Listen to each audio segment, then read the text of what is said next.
Good afternoon, everyone, and welcome to our first installment of interviewing our class, the Samuel Shook class, JD Shook class of 2022.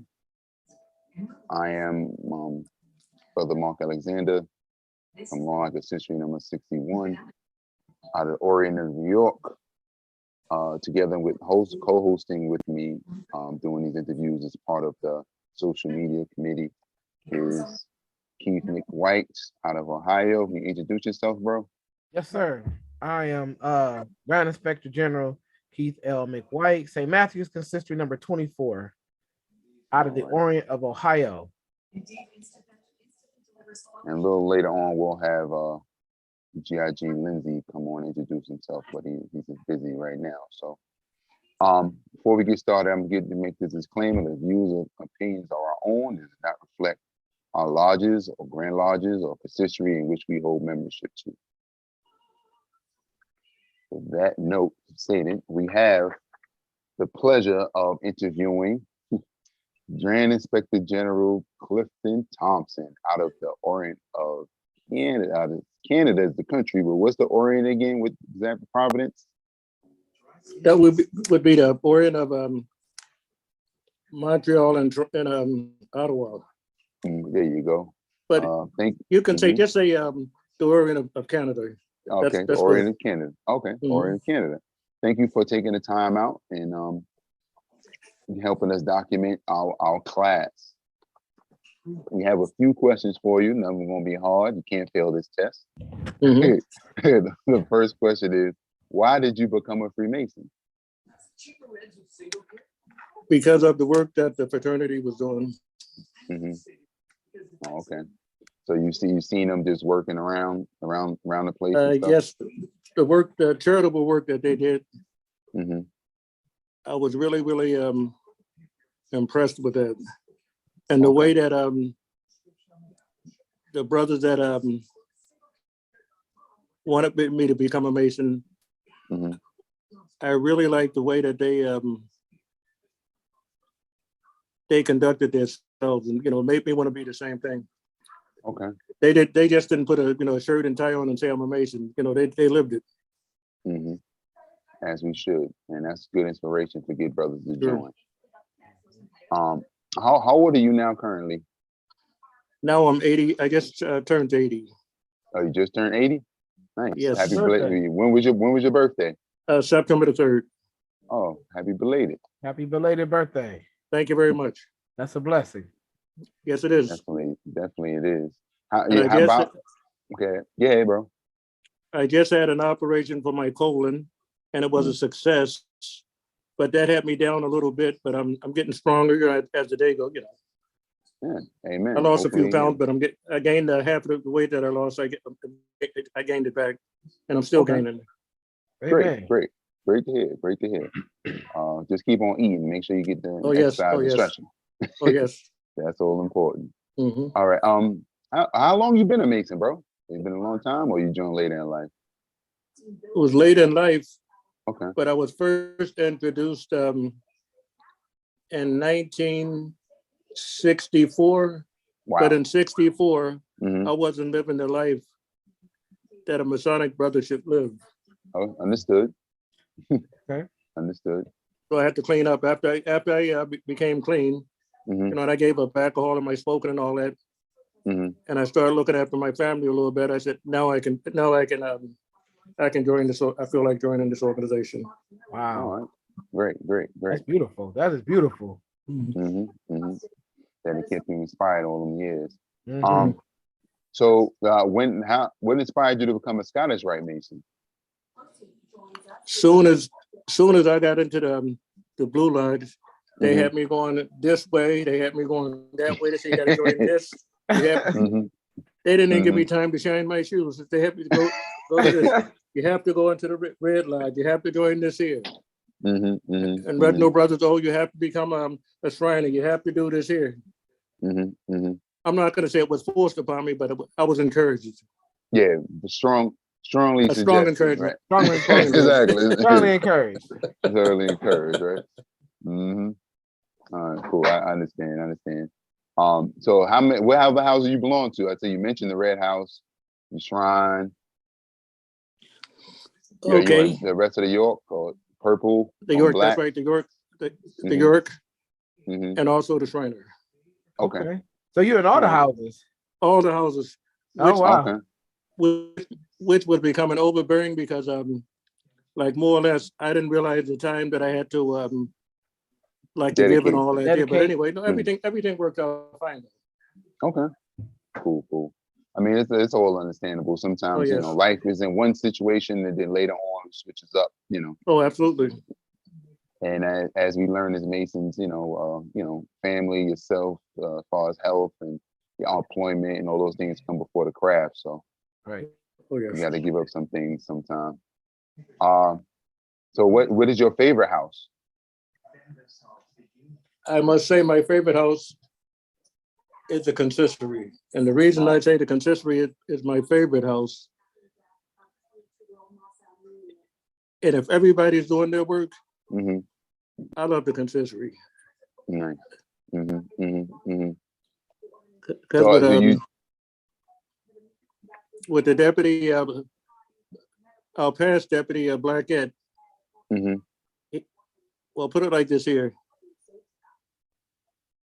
I went to his house for dinner and all that there and sitting down and just by his impression and what he loved about the consistory, it took a hold of me. Okay. Yeah, So I had the you were pleasure of inspired meeting. by the past deputy. I'm sorry, Mark. No problem. That's Yeah. right. That's right. Mhm. As soon as I joined, you got to be the secretary. The first day I go into the consistory, you're going to be the secretary. I said, look, I don't have no experience for this here. Well, I'm going to show you this. And Rudolph said, I'm going to help you. So I said, Okay. now how can I go wrong? Mhm. But they didn't give me, listen, I didn't have a recording secretary now. So I'm trying to do this and do that, but I got through it and all that there. The commander-in-chief at that time, he was helpful as well. So Okay. there was a storm at first, but I got to the storm. Can I ask a question? It's not part of the ones we have, but I'm just curious. Yeah. When did you join the Scottish Rite? Do you remember about? 2014. Okay. Same year as me. Yes. 1 year Well, 1 year before me. Wow. Okay. Wow. Yeah. Okay. Cool. And then you came in, so you basically were the secretary most of the time. I still are the secretary in the consistory. I'm still the secretary as we speak now. I'm still the secretary. Oh, okay. I know it's a lot of work, but I know it's it's a lot of work. When I say a lot of work, it's a lot of work. Yeah, Oh. I mean, we understand being secretaries. Oh, Secretary I'm of the the lodge. secretary for the Blue Yeah. Lodge. Yeah, I was the secretary for my Blue Lodge for 3 years, so we Yes. all understand. Yes. Yes. Bill, thank you for your service and keeping those books straight for your consistory. I know they definitely will appreciate you. They definitely do appreciate you for that. Oh, yes. Yeah. To go a little more personal before we get back to your Masonic travels, are you married? Or 58 years. wow, Blessings. 58 kills. Blessing. Thank God for Blessings. that. How many? You have children? 2 boys and one girl. Okay. 2 boys, 1 girl. Grands yet? Great grands? What's going on? You know what? Mm-hmm. I don't have Too no many grands. Oh no. Okay. I have many nieces and great nieces and all that there. Well, you would think I'm a grandfather because I have so many kids in the family and all that, so. Oh, that's fantastic. And they like coming hanging out with you. That's great. Oh yeah. Hobbies. You have any hobbies? You know what? The real hobbies I have, I like to watch sports. But other than that, the charitable work that I do down at the church and what I do for the fraternity. Okay. I prefer that there. So you definitely remember and active in your church? Oh yes, yes. I sing in the choir, the men's choir, and well, not sing. What do you call it? Lip sync. Okay. Lip sync. What we do, we hold the paper up and all that. They play the music and all Stay in the that. back. Okay. Don't forget it's COVID now. With the mask on and all that. Give a shout out to the name of what's the name of your church? Union United Church. All right, cool. Can't And it's a forget that. Presbyterian church. Is it Presbyterian. Okay. Oh, okay. Do Cool. you hold any other positions in the church aside from lip singing in the choir there? Well, for the men's choir, what I do, they had me for how would you say, not costume designer, but they had me to go look for the gowns and the suits that we wear, the attire that we wear. Okay. Mhm. And I was blessed. The first time I went to a place, somebody Mhm. connected right away. They said, "Look, take these back and see what they're like this here." But it was tough pleasing them fellows. I didn't realize how tough it would be because some guys like blue, some guys like reds, some guys like yellow. But I was able to get something which I thought was appropriate. It was navy blue, and it was a suit. They said if just because it was the church, we can have the suit for $40. Oh, nice. So I got up. It was at that time there was 35 of us in the men's choir, so $40 each. You know, that's what we were able to accomplish that. Plus they threw the shirts in and they threw the bow ties in and all that as well for the same $40. Oh wow! You caught a good deal with it. Oh yes. It must be a pretty big church. The choir is that big. We had 35 members, but due to COVID and old age, we're down to 20 now. There's 20. Okay. Listen, I attended the divine service for my consistory recently, and they had less members than that in the whole church. So y'all blessed. Well,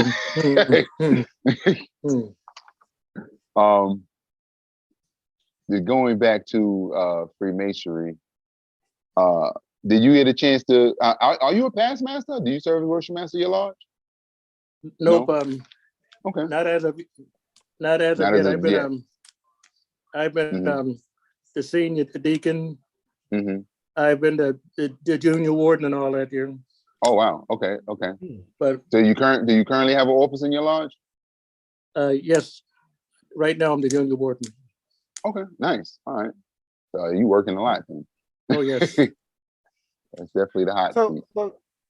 So if you joined the consistory and you said 2014, so you joined the lodge somewhere around 2013, 2014? That's correct. That's right. That's correct.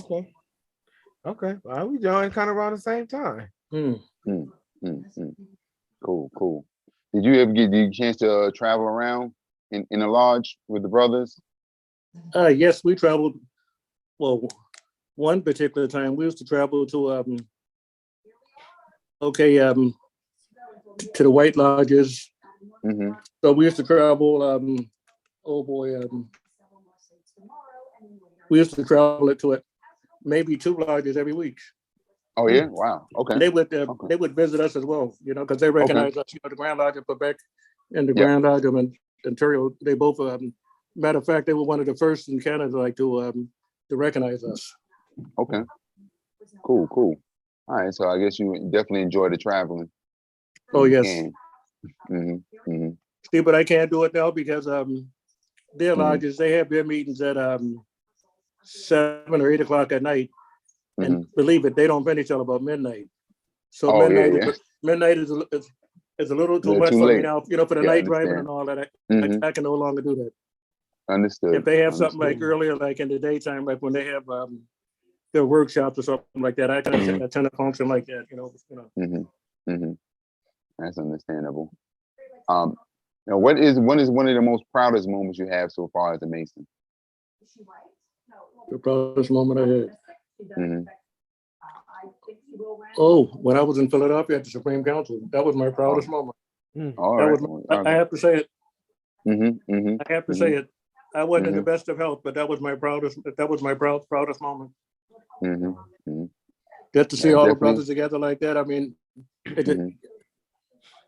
I was filled with energy. Yeah, it gave you the energy to get through it. Right? It gave me the energy. Yeah, that week is definitely a memorable Oh moment yes. for us all. Oh yes. Oh, absolutely. Definitely. Hey, didn't recognize your face, but the back of your head, I know it. Yes. I know it. Yes. Yes. Did you get a chance to get a little closer to anybody else in the class you didn't know? Or Brother Downs. Brother Brother Downs. Downs. I got closer to him, Mhm. and well, his father. I knew his dad from oh boy. Mhm. I knew his dad about more than 30 years ago. His Okay. father. I knew his dad. Yeah, yeah. You both are from Cool. Canada. That's Mhm. right. Mhm. He's not from your consistory though, correct? No, he's from Beaver. Oh, okay. He lives in Toronto. Okay. Matter of fact, they named the street after his father in Toronto. Mm-hmm. Yeah. For the work that his father does as a Freemason and all the stuff that he did in the past. Mm-hmm. Yeah, he made that post. We've seen it. That was a Yes. wonderful thing. Yes. Legacy. Yes. Do you have any future goals within the organization, within the lodge, or anything you want to achieve? To do more work. To do more Okay. work than what I'm doing now. Just What continue I would working, like to right? do, if we had a big enough consistent, I Mhm. would like to have, my goal is, in reality, every year, we Mhm. have 50 winter coats for the kids going back to school and 50 school bags. Okay. Starting Nice. next year, if God's, forbid me to live. Nice. That's definitely something to achieve too, to help out Absolutely. the community and stuff. What about as far as change within the organization? We all know there's issues and things even that you just might want to improve. You have any particular pet peeves within Freemasonry that you You could know what I change? would like You to would? see? Yes, that. When everybody comes, whether it be the Blue Lodge or Mhm. whichever lodge that we attend, Mhm. we come with one thing in mind. We're coming there to do our work as a Freemason. Mhm. So only to improve ourselves. Okay. Yeah. And if somebody have a disagreement, let's discuss it in a Masonic way. Mhm. Mm-hmm. Mhm. As we should. As we should. That's right, and respect each other. Never mind, because I've been at meetings in the Blue Lodge, and I've seen some fellows, they leave home mad, Mhm. and then they bring that into the lodge. That shouldn't be allowed, because they're subject to say something, and don't forget that tongue is something. After you say something, you can't take it back. Mhm. Mhm. Yeah, I always say you're supposed to leave that stuff in the antechamber. That's the purpose of it. That's right. Same thing Absolutely. when you before you come into your own house, while you're wiping your feet on the Absolutely. rug, you You can got to leave wipe all the your rest feet of that outside. stuff. Leave it outside. Leave that stuff outside. Sure. Don't bring it inside your house and destroy the situation and stuff. So, all right. I think that's about all the questions we have for you right now, good brother GIG Thompson. I want to thank you. Well, first, Brother Keith or Brother Lindsay, do you have any other particular questions that came to your mind that you want to ask them before we end the interview? No, I don't have any additional questions. I just, I thank you, GIG Thompson, taking the time out to get on this call today, and it's good to see the front of you, and prayers for continual strength and good health coming your way, and pray that we will see each other again, whether it be at another Masonic event, or at the very least at our next United Supreme Council. Well, I'm planning on being in Colorado in 2023. Nice. Okay. And I hope to see all the brothers, at least some of the brothers. I hope attend. Yeah, I'm gonna have to pass on that one, but I will be coming back to some. Okay. GIG Lindsay, first introduce yourself. You didn't get a chance earlier, and then you have any final comments or questions for GIG Thompson? Yes, sir. My name is GIG Samuel E. Lindsay. I'm out of Bezlo Consistory number 15 in Cleveland, Ohio. And I was able to listen to the entire interview, and I apologize for my tardiness. And I'm just glad that Judge Thompson, you had took the chance to be the first classmate to be interviewed, and I thank you for it. And I'm just excited. And I thank you very much for being the excellent host that you are, Judge Alexander. So, and I thank Judge McWhite for being on as well. All right. All right, brothers. At this time, we're going to end the interview. Again, he said thank you, Grand Inspector General Thompson, for taking the time to spend with your classmates, so that we will have this archived and we can all learn from each other, continue to build from each other, and as you say, meet together as Masons and become better. So, thank you at this time. Stop.